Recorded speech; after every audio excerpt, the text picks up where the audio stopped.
আধুনিক যুদ্ধক্ষেত্রে একটি নাম শুনলেই শত্রুদের মনে আতঙ্ক ছড়িয়ে পড়ে, আর তারা হলো চেচেন আর্মি।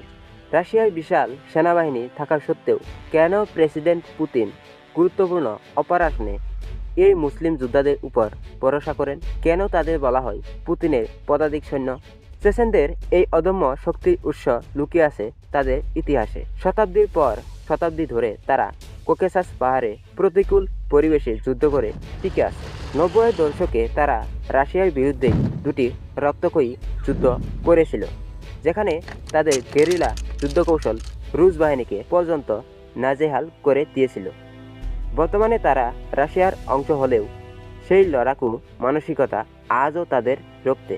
চেচেন যোদ্ধারা শুধু জন্মগতভাবে সাহসী নয়, তারা অত্যন্ত সুপ্রশিক্ষিত। গুড়ার মাসে অবস্থিত রাশিয়ান ইউনিভার্সিটি অফ স্পেশাল ফোর্সে তাদের এমন কঠিন প্রশিক্ষণ দেওয়া হয় যা বিশ্বের খুব কম সেনাবাহিনী পায়।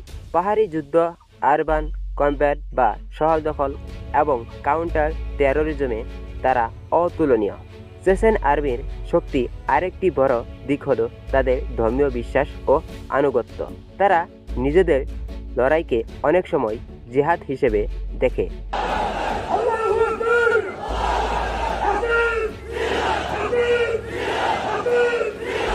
যা তাদের মৃত্যুর ভয় জয় করতে সাহায্য করে।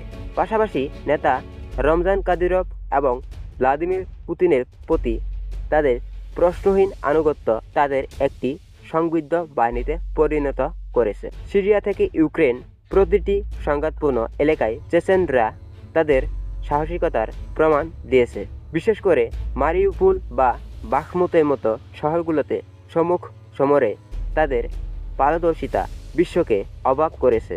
মনস্তান্ত্রিক যুদ্ধেও তারা উস্তাদ।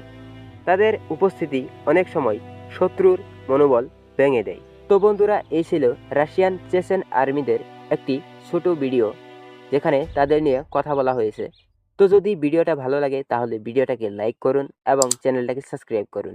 ধন্যবাদ।